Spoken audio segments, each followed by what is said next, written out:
M इसके बटे में है, एम क्या है इसके बटे में, तो लेमडा बराबर जब कोई चीज़ बटे में तो ऊपर जाएगी, तो यहाँ से आपको निकल आएगा एम पे पावर -1। तो आपका ये क्या सही हो गया, तो अब आप ये सही मार दोगे, इसीलिए ये हो जाएगा गलत। अब क्या करोगे, गलत हो गया ना। गलत क्यों हो गया बेटा, देख थोड़ा समझिए। यहाँ इसने बोला है गतिज ऊर्जा, समान गतिज ऊर्जा। देख बेटा, जब तक गतिज ऊर्जा नहीं आएगी तब तक नहीं छोड़ेंगे इसे। जय हिंद, कैसे आप सभी, उम्मीद करता हूँ अच्छे होंगे। तो आज का अपना जो वन शॉट वीडियो है, इसमें बेटा हम लोग जितने विकल्प टाइप के क्वेश्चन है, ऑप्शनल प्रश्न है, उन सबको हम लोग देखेंगे। और इस वीडियो में आपको बहुत सारी जानकारी मिलने वाली है, तो बने रहिए हमारे साथ वीडियो के लास्ट तक। देखिए यहाँ पे तो पहला क्वेश्चन हमारा है कि 1 इलेक्ट्रॉन वोल्ट का मान होता है। तो यहाँ पर देखिए बेटा, 1 इलेक्ट्रॉन वोल्ट का मान आपका, इसमें आपका ये ऑप्शन बिल्कुल सही जाएगा। 1 इलेक्ट्रॉन वोल्ट का मान 1.6 × 10⁻19 जूल होता है। ठीक है बेटा, देखिए कहीं कहीं आपको लिख देगा कि आपको वैसे पता भी होगा, कोई बात नहीं। इसमें कुछ क्वेश्चन ऐसे आएंगे बेटा जो आपका दिमाग हिला के रख देंगे, कुछ आपको पता भी होंगे, कुछ नहीं भी पता होंगे। ठीक है, तो हो सकता है आपको ये बात पता हो, तो वैसे हम आपको बताएं जानकारी के लिए। कहीं कहीं बेटा लिखा रहेगा कि एक ईवी यानी कि 1 ईवी का मान क्या होता है, तो आपका 1 ईवी का मान बेटा कितना हो जाएगा, यही रहेगा, यानी कि 1.6 × 10⁻19 जूल। अब हम बेटा इसकी परिभाषा भी पूछ दी जाती है कि 1 इलेक्ट्रॉन वोल्ट की परिभाषा क्या है। तो इसका मतलब ये होता है कि 1 इलेक्ट्रॉन को एक बिंदु से दूसरे बिंदु तक ले जाने में किया गया कार्य 1 इलेक्ट्रॉन वोल्ट कहलाता है, जबकि उन दोनों बिंदुओं के बीच विभवांतर कितना होना चाहिए, 1 वोल्ट होना चाहिए। तो यही चीज हमने बेटा यहाँ पे लिख दी आपकी परिभाषा कि 1 इलेक्ट्रॉन को एक बिंदु से दूसरे बिंदु तक यहाँ पे लिख देते बेटा, तक ले जाने में किया गया कार्य 1 इलेक्ट्रॉन वोल्ट कहलाता है, जबकि उन बिंदुओं के बीच विभवांतर 1 वोल्ट हो। ठीक है बेटा, तो आप इसका स्क्रीनशॉट ले या फिर से नोट कर सकते हैं। चलिए अब हम बढ़ते हैं अगले क्वेश्चन की ओर। तो दूसरा क्वेश्चन हम लोग समझ लेते हैं। देखिए बेटा, ये जो क्वेश्चन है चुंबकीय बल रेखाओं के गुण से आया है। यहाँ पे समझिए कि दो चुंबकीय बल रेखाएं पूछ रहा है कि दो चुंबकीय बल रेखाएं उदासीन बिंदुओं पर एक दूसरे को काटती हैं, या फिर चुंबक के मध्य में काटती हैं, या उत्तरी व दक्षिणी ध्रुवों के निकट काटती हैं, या फिर कह रहा कभी नहीं काटती। तो आपका आंसर बिल्कुल सही कौन सा होगा, कभी नहीं काटती हैं। ठीक है बेटा, अब क्यों नहीं काटती है, थोड़ा इस पर हम लोग चर्चा कर लेते हैं। देखिए बेटा, वैसे कोई हमारी चुंबकीय बल रेखा है और अगर उसकी स्पर्श रेखा है, तो चुंबकीय बल की जो स्पर्श रेखा होती है, स्पर्श बिंदु पर चुंबकीय क्षेत्र की दिशा बताती है। क्या करती है, चुंबकीय क्षेत्र की दिशा बताती है। अब मान लिया हमने कोई दो चुंबकीय बल रेखाएं परस्पर काट गई, तो इनके स्पर्श बिंदु मतलब जहां कटा होगा प्रच्छेदन बिंदु ये होगा। अब इस पे हम दो स्पर्श रेखाएं खींच पाएंगे। देखिए, एक तो इसके लिए स्पर्श रेखा इस तरह से हो गई, सही है, और इसके लिए स्पर्श रेखा ये हो गई। अभी हमने आपको क्या बताया है, स्पर्श बिंदु पर जो स्पर्श रेखा होती है वो चुंबकीय क्षेत्र की दिशा बताती है। अब यहाँ पर बेटा दो स्पर्श रेखाएं हो गई, प्रच्छेदन बिंदु पर एक तो इसके लिए एक इसके लिए हो गई।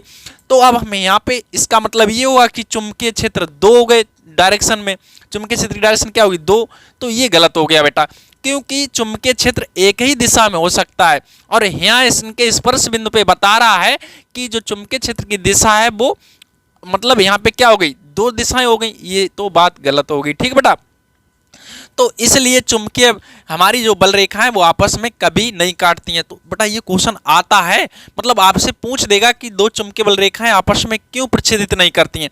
तो इसका आंसर ये होगा कि दो चुंबकीय बल रेखाओं के प्रतिच्छेदन बिंदु पर दो स्पर्श रेखाएं खींची जा सकती हैं, जो कि प्रच्छेदन बिंदु पर चुंबकीय क्षेत्र की दो दिशाओं को प्रदर्शित करेंगी, जो कि असंभव है। इसलिए चुंबकीय बल रेखाएं एक दूसरे को कभी प्रच्छेदित नहीं करते हैं। अब हम बढ़ते हैं अगले क्वेश्चन को। हमने आपको जानबूझ के ग्रीन सिग्नल नहीं दिया। देखिए इसमें 4 ऑप्शन है, 1 2 3 4 इसमें, ठीक है, सभी हमने रेड यहाँ पे दिखाया, जिससे अभी अभी टेस्ट होएगा, आप खुद दिमाग लगाना भी थोड़ा सा। इसमें कह रहा है किसी प्रत्यावर्ती धारा परिपथ में वोल्टेज V है और धारा कितनी I है, तो शक्ति 6 होता है। शक्ति 6 मतलब P, यानी कि यहाँ पे P शक्ति में 6, तो P बराबर आपके दिमाग में बेटा कहीं ऐसा तो नहीं आ रहा, P बराबर क्या होता है, BI। P बराबर क्या होता है बेटा, BI। तो ये मार दे हम, सही है। अगर ये आप सोच रहे सही, तो ये बेटा बिल्कुल गलत हो गया आपका, क्योंकि आपने ध्यान दीजिए थोड़ा सा कि सूत्र क्या होता है बेटा, P बराबर IRMS इंटू BRMS, कुछ याद करिए बेटा, इंटू cos फाई। ऐसा पढ़ा है कि नहीं पढ़ा है, ये होता है बेटा शक्ति क्षय के लिए, है ना। तो यहाँ पर ये देखिए किस पे निर्भर कर रहा है, कलांतर यानी कला कोण पे, कलांतर पर निर्भर कर रहा है। तो इसीलिए हमारा बेटा ऑप्शन कौन सा सही हो जाएगा, चौथा सही हो जाएगा इसका, ठीक है बेटा, ना कि आपका ये बिल्कुल गलत गया, ठीक है। जिसके दिमाग में बी आई आया तो वो क्या हो गया, गलत हो गया, ठीक बेटा। तो चलिए हम बढ़ते हैं अगले क्वेश्चन। हमारा बेटा क्या, तो अगला सवाल हमारा कह रहा है कि हाइड्रोजन परमाणु की मूल ऊर्जा -13.6 इलेक्ट्रॉन वोल्ट स्तर है, तो इलेक्ट्रॉन की स्थितिज ऊर्जा इस स्तर में ज्ञात कीजिए। तो देखो बेटा समझिए एक तरीका क्या है क्वेश्चन को लगाने का। देखिए एक बहुत अच्छा तरीका है, पहले तो तरीका ई बढ़िया वाला हम तुम्हें आपको दिखाते हैं यहाँ पे, तब आपकी आंखें खुलेंगी। तो ई बराबर क्या है, यहाँ पे फार्मूला होता है, आपने पढ़ा होगा 13.6 माइनस का EV बटा IN स्क्वायर, है ना। तो ई का मान हमें ये दिया है बेटा, तो -13.6 EV बराबर, तो यहाँ से आएगा इस तरह से बटा IN स्क्वायर। अब हम इसे बेटा ये कट जाएगा तो यहाँ से IN स्क्वायर बराबर 1 आ जाएगा, तो n बराबर √1 आ जाएगा, तो n बराबर 1 निकला है। अभी रुकिए, आंसर नहीं आया बेटा, अभी क्या नहीं आया, आंसर नहीं आया। आप सोच रहे हैं अब इस n का मान उठा के हम लोग इस वाले सूत्र में रखेंगे। अब इस वाले सूत्र में रखेंगे फिर हमें देखिए h स्क्वायर मतलब h का मान रखेंगे, एप्सिलॉन 0 का, m का, हाइड्रोजन के लिए Z का मान 1 है, फिर E का मान 1.6, मतलब सॉल्व कर। अभी आंसर नहीं आया, अभी क्या नहीं आया, आंसर नहीं आया, अभी R निकला बेटा। अब R निकलेगा फिर आपको R को मान यहाँ रखेंगे, फिर E Z स्क्वायर सारा पूरा सॉल्व करेंगे आप, तब आपके कहीं क्या मिलेगी, इसे हो गया मतलब शाम हो गई एक ही सवाल में मिल गया नंबर इससे, तो हैं। रुकिए अब रुकिए, हम है ना सरल तरीका से निकालेंगे। हम क्या करेंगे बेटा, यहाँ थोड़ा समझिए, ई हमें दिया गया है, ई का मान, किसका मान दिया, ई बराबर, तो ई बराबर कितना है, -8 पाई एप्सिलॉन 0 ZE स्क्वायर बटा R, यही है ना। अब इसे हम थोड़ा कैसा लिखते हैं, थोड़ा अपना दिमाग से लिखते हैं, क्या लिखते हैं, 1/2 into -1/4 pi epsilon 0 ZE square upon R, ऐसे लिख सकते हैं। और ये बेटा देखिए U के बराबर हो गया, किसके बराबर हो गया, U के बराबर, तो E बराबर हो गया 1/2 इंटू U, तो ये गुणा में चला जाएगा, तो U बराबर हो गया 2 इंटू E, तो मतलब इसमें 2 का गुणा कर देंगे तो हमें क्या मिल जाएगा, U मिल जाएगा। तो इसमें जैसे 2 से गुणा करेंगे तो आपका ये आंसर आ गया, बढ़िया, अब खुश। तो ये आंसर आपका निकल आया। और बेटा आपको बताएं, अगर आपको जितो स्थितिज ऊर्जा होगी, अगर गतिज ऊर्जा इसी सवाल में पूछता तो देखिए ये आंसर, ये देखिए बिल्कुल एक ही है, बस माइनस प्लस का अंतर है। तो इसमें अगर गतिज ऊर्जा पूछता तो आपका बिल्कुल यही आंसर रहता, प्लस वाला, तो गतिज ऊर्जा आपका कौन सही हो जाता, ये वाला। चलिए अब हम बढ़ते हैं अगले क्वेश्चन की ओर। देखिए बेटा अगला सवाल आया आपके सामने, देखिए कह रहा है फोटॉन के गतिज द्रव्यमान के लिए सूत्र है, मतलब फोटॉन के गतिज द्रव्यमान के लिए सूत्र। बेटा देखिए ऑप्शन देखिए, यहाँ पे आंखें एकदम चकाचौंध हो गई क्या देख के। अभी देखिए हम लोग समझते हैं इसे क्या है, हमें एक सूत्र तो आपने पढ़ा होगा, लेमडा बराबर होता है H/P, ऐसे पढ़ा ना बेटा, लेमडा बराबर H/P, ये होता है ना फोटॉन की तरंग दैर्घ्य। अब यहाँ लेमडा बराबर H/ इसे लिख देंगे mv, सही है ना, क्योंकि संवेग बराबर होता है द्रव्यमान गुणा वेग। अब यहाँ पे गति द्रव्यमान की यानी कि जो चाल है वो बेटा प्रकाश की चाल के बराबर यहाँ रखी गई है, यानी कि b है वो किसके बराबर रखी है, c, किसमें, यहाँ पे कहीं b तो दिख नहीं रहा, तो b किसके बराबर रखी गई, c के बराबर, तो यहाँ रखते हैं c, तो लेमडा बराबर मिलेगा H/m c। तो यहाँ से m इधर आता, लेमडा नीचे जाता, तो m बराबर H/c लेमडा, सी लेमडा नीचे चला गया, तो आपका ऑप्शन बेटा कौन सही हो गया है, आपका ऑप्शन ये सही हो गया है, ठीक है। निम्न में से कौन सा वैद्युत क्षेत्र की तीव्रता का मात्रक नहीं है, समझ रहे, ये नहीं कह रहा बेटा, नहीं वाले सवाल को बहुत ध्यान समझना आपको, क्योंकि ऐसा लड़का अक्सर गलती करता है, वो क्या करेगा, यहाँ पे एकदम भड़बड़ा के मार आएगा न्यूटन प्रति कूलम, यानी कि वैद्युत क्षेत्र तीव्रता का मात्रक न्यूटन प्रति कूलम। ये लिखा क्या, वो भी समझ लेते हैं आप। यहाँ पे इन्होंने क्या लिखा बेटा, ये लिखा जूल प्रति कूलम, ये लिखा जूल प्रति कूलम मीटर, मतलब माइनस का लगा है तो प्रति में चला गया, ठीक है। न्यूटन प्रति कूलम, ये लिखा है वोल्ट प्रति मीटर।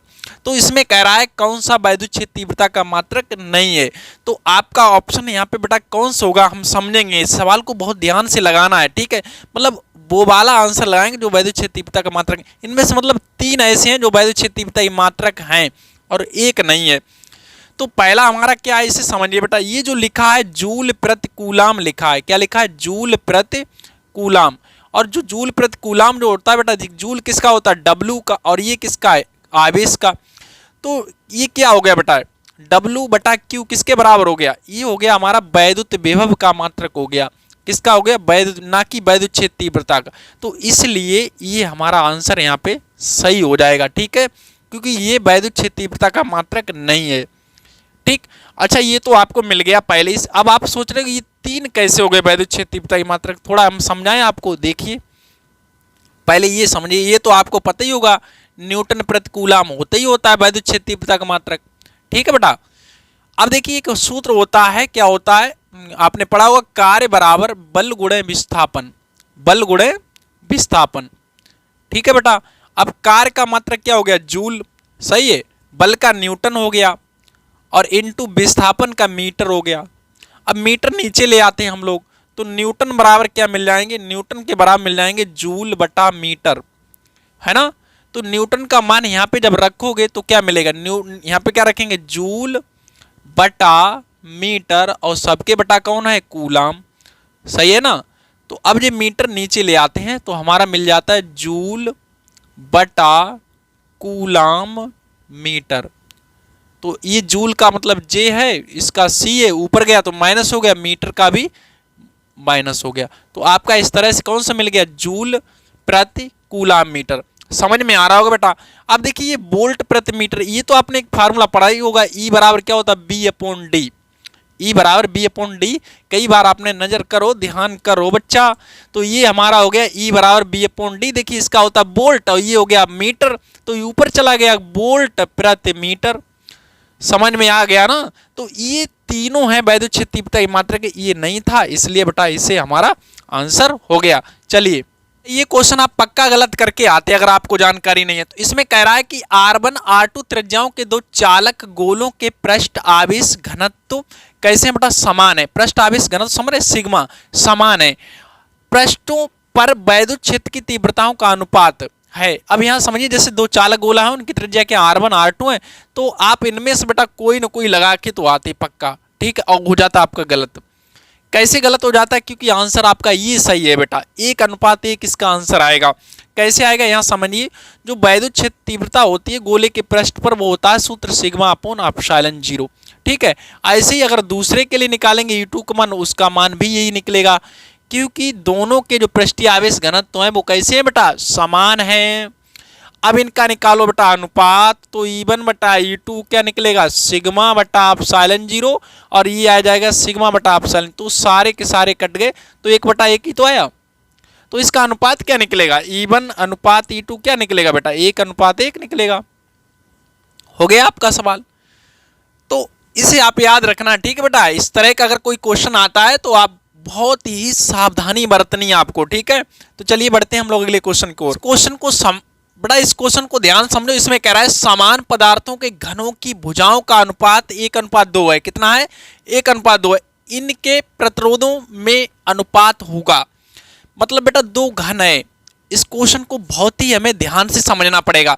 इसमें कह रहा है कि 2 घन है बेटा, क्या है, घन है, और उनकी जो घनों, एक इस तरह से घन है और एक क्या है, थोड़ा सा बड़ा घन है। इसकी जो भुजा मतलब है इससे डबल होगी।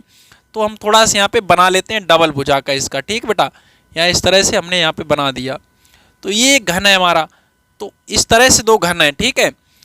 तो अगर देखा जाए इनके प्रतिरोधों का अनुपात पूछ रहा क्या, तो हम मान लेते ये एक तरह से हमारा चालक ही है। क्या है बेटा, चालक है। मतलब अब ये चालक है तो हम क्या करेंगे, इस पृष्ठ हो गया हमारा, इस ये एक तरह से पृष्ठ हो गया ए, और ये इसकी होगी लंबाई, इसकी क्या हो जाएगी लंबाई। ऐसे इसके लिए इसका ये हो जाएगा क्षेत्रफल, और ये इसकी क्या हो जाएगी लंबाई, सही है ना। तो इसका क्षेत्रफल A1, इसका क्षेत्रफल A2, इसकी लंबाई L1, इसकी लंबाई L2 है। ये हमने मान लिया। तो अगर हम इनके अनुपात इनमें दिया बेटा, भुजाओं में क्या दिया है, अनुपात दिया 1:2। तो अगर देखी जाए तो इसकी भुजा मान लेते हैं L1 का मान कितना 1, और इधर ऐसे हम मान लेते हैं L2 बराबर 2, क्योंकि 1:2 हमने मान लिया थोड़ी देर के लिए, ठीक बेटा। तो यहाँ से A1 का मान क्या निकलेगा, लंबाई गुणा चौड़ाई, तो 1 गुणा 1 तो बराबर 1 ही निकला। और A2 का मान बेटा क्या निकलेगा, 2 गुणा 2 यानी कि 4। समझ रहे कि बात को बेटा। अब हमने क्या करा है, यहाँ से L1 A1 और L2 A2 निकाल लिया। अब ये देखिए बेटा दोनों जो घन है एक ही पदार्थ के हैं, तो हमारा सूत्र अब क्या होता है, R बराबर रो L अपोन ए होता है। ये तो सूत्र आपने पढ़ा ही होगा बेटा। अब हम करते हैं पहले के लिए, यहाँ से निकालते हैं R1 का मान, तो रो L1 बटा A1 ये निकलेगा। ऐसे ही R2 बराबर क्या निकलेगा, रो L2 बटा A2। अब जब इनका अनुपात निकालेंगे तो इन्हें बटे में कर देंगे, है ना, तो इन्हें बटे में हम लोग कर देते हैं। तो इनका बटे में जब करें तो मिलेगा R1 बटा R2 बराबर, ये ऊपर जाएगा रो L1 बटा A1, ऐसे रो L2 बटा A2। रो से रो आपका कैंसिल हो जाए क्योंकि ये एक ही पदार्थ के बने हैं, तो इनका जो रो है यानी कि एक ही होगा, सेम हो गया, यहाँ पे विशिष्ट प्रतिरोध है। ठीक बेटा, अब इसे क्या करते हैं, सॉल्व कर लेते हैं हम लोग थोड़ा। तो R1 बटा R2, A2 ऊपर चला जाएगा और E इसके पास में आ जाएगा। तो जब इसे सॉल्व करोगे तो L1 बटा E इसके पास आएगा L2 और E A2 ऊपर जाएगा तो A2 बटा A1 आएगा। मतलब जो सबसे नीचे होता है वो सबसे ऊपर और ये इसके पास में जाता है, कुछ इस तरह से रहता है बेटा। ठीक है, अब सारे के सारे मान रख लीजिए आप। तो R1 R2 इसका मान 1 है, इसका मान 2 है, इसका मान बेटा कितना है 4 है, और इसका मान कितना है A1 का मान 1 है। A1 का मान कितना है 1 है। अब इसे हम लोग काट देते हैं, ये कट गया तो 2 बटा 1 यानी कि 2 अनुपात 1। तो आपका इस तरह से बेटा ये सही गया आंसर। ठीक है, उम्मीद करता हूँ आपको बेटा समझ में आ रही होगी बात। तो इसी तरह के क्वेश्चन को लेने के लिए हम लोग बढ़ते हैं आगे। पर देखिए बेटा हमें कह रहा है कि इस क्वेश्चन में समझिए बेटा, इसमें कह रहा है कांच n बराबर 1.5 का बना एक पतला प्रिज्म एक किरण को 4 डिग्री विचलित करता है, प्रिज्म कोण ज्ञात कीजिए। बेटा यहाँ क्वेश्चन में दिया गया है n का वैल्यू है 1.5 और विचलन यहाँ पे कितना है, डेल्टा m का वैल्यू है 4 डिग्री, कितना है 4 डिग्री, और हमें a का मान निकालना है। पतले प्रिज्म के लिए बेटा सूत्र आपको याद होगा, इसमें कहता है डेल्टा m बराबर, देखिए बेटा फार्मूले बहुत जरूरी हैं, आपको फार्मूले सारे के सारे क्लियर कर लेने, ठीक है, तभी बात आगे बनेगी। तो ये सूत्र है बेटा पतले प्रिज्म के लिए, इसमें सारी वैल्यू डाल दीजिए, a का मान निकाल लेते हैं हम लोग। इसका मान कितना है 4 है, n हमारे पास 1.5 माइनस 1 इंटू ए, बहुत आसान हो गया अब तो ये सवाल। इससे से घटाएंगे तो 0.5 इंटू ए, अब ये बटे में आ जाएगा आपका। तो यहाँ से बेटा मिल जाएगा a का मान क्या मिलेगा, a बराबर 4 बटा 0.5, दशमलव हटाया 0 बढ़ाया, फिर 5 का इससे कट जाएगा 8 बार, तो आंसर आ जाएगा बेटा, ये आपका आंसर आ जाएगा। ठीक है, तो देखिए कितना प्यारा सा आपका आंसर ये आ गया है, तो ये आपका बिल्कुल सही हो गया है। अगला क्वेश्चन यहाँ समझिए बेटा, इसमें कह रहा है रदरफोर्ड के प्रकीर्णन प्रयोग में किस बल के कारण अल्फा कण प्रकीर्णित होते हैं। देखिए बेटा जो रदरफोर्ड का अल्फा कण प्रकीर्णन प्रयोग है ये आपका दीर्घ में भी पूछा जाता है।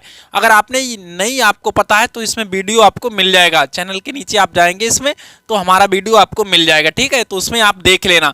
यहाँ कह रहा है जो अल्फा कण जो क्यों प्रकीर्णित होते हैं। देखिए बेटा जब नाभिक के पास से जो अल्फा कण गुजरते हैं तो वो इनमें क्या है, जो नाभिक अल्फा कण पे धनावेश होता है, नाभिक में जो प्रोटॉन होते हैं उन पे भी धनावेश होता है, तो धनावेश कारण प्रतिकर्षित हो जाते हैं। तो इसमें जो बल लगता है वो बेटा वैद्युत बल होता है। क्या बल होता है, कौन सा, तो इसमें आपका ऑप्शन कौन सा ही हो जाएगा, ये वाला, ना तो गुरुत्वीय बल होता है, ना नाभिकीय, ना चुंबकीय, कौन सा ही होता है, ये आपका हो जाएगा बिल्कुल सही वैद्युत स्थितिकीय। ठीक बेटा, चलिए अब हम बढ़ते हैं आगे। क्वेश्चन कह रहा है कि समान गतिज ऊर्जा वाले विभिन्न कणों की द्विरागली तरंग दैर्घ्य लैम्डा कण के द्रव्यमान m पर निर्भर करती है। तो ये बेटा आपको सवाल क्या है आपके दिमाग में आया होगा, लैम्डा बराबर h बटा p। थोड़ा सा दिमाग का आप और लगाएंगे तो लैम्डा बराबर h अपोन p, जो संवेग है इसे लिख देंगे mb। तो ये बेटा क्या है, m इसके बटे में है, m क्या है इसके बटे में, तो लैम्डा बराबर जब कोई चीज़ बटे में तो ऊपर जाएगी, तो यहाँ से आपको निकल आएगा m पे पावर -1। तो आपका ये क्या सही हो गया, तो अब आप ये सही मार दोगे, इसीलिए ये हो जाएगा गलत। अब क्या करोगे, गलत हो गया ना। गलत क्यों हो गया बेटा, देख थोड़ा समझिए। यहाँ इसने बोला है गतिज ऊर्जा, समान गतिज ऊर्जा।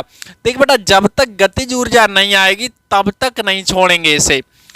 आप चले तो सही थे लेकिन आप मंजिल बीच में भटक गए। ठीक है, तो आपको कहाँ तक जाना पड़ेगा, जब तक गतिज ऊर्जा नहीं आती है तब तक आपको लगे रहना पड़ेगा। तो थोड़ा हम आगे अब बढ़ते हैं, यहाँ पे समझिए बेटा। देखिए के बराबर क्या होता है, 1/2 एम बी स्क्वायर होता है, ठीक है। अब यहाँ पे हम क्या करते हैं, एम से गुणा और एम से भाग कर दें, तो के बराबर 1/2 एम का स्क्वायर यानी कि एम स्क्वायर बी स्क्वायर बटा एम, के बराबर 1/2, इसे देखिए बेटा लिख सकते एम बी का होल स्क्वायर बटा एम। अब ये दोनों इधर मल्टीप्लाई में आ जाएंगे तो मिल जाएगा 2 एम के बराबर एम बी स्क्वायर, और ये बेटा एम बी का होल स्क्वायर है। और ये देखिए बेटा जो एम बी है वो हमने बताया आपको किसके बराबर होता है, पी के बराबर। तो यहाँ मिल जाता है हमें 2 एम के बराबर पी स्क्वायर, और p का मान निकालेंगे तो ये अंडर रूट में आ जाएगा बच्चों, तो p बराबर अंडर रूट 2m के। अब ये p उठा के यहाँ पे हम लोग रखेंगे, ठीक है, तो हमें मिलेगा लैम्डा बराबर h वटा अंडर रूट 2m के। ये फार्मूला बेटा हम लोग यहाँ पे यूज करेंगे। तो हमें यहाँ देखने को मिला है जो लैम्डा अनुक्रमानुपाती 1 अंडर रूट m है, और अंडर रूट का मतलब होता है बेटा 1/2 पावर, यानी कि लैम्डा अनुक्रमानुपाती 1/m पे पावर 1/2। अभी ऊपर जाएगा तो लैम्डा अनुक्रमानुपाती m पावर -1/2। उम्मीद करता हूँ आपको बेटा वीडियो पसंद आया होगा, तो लाइक करिए, दोस्तों में शेयर करिए, और इस तरह के वीडियो आपको पाने के लिए अपने चैनल को सब्सक्राइब कर लीजिए। हम हर रोज आपको इस तरह से वीडियो लाएंगे हर रोज, ठीक है। और चैनल को इसलिए सब्सक्राइब करिए और दोस्तों में जल्दी शेयर करिए। तो चलिए मिलते हैं अगले वीडियो में, तब तक के लिए अपना ख्याल रखिए। जय हिंद।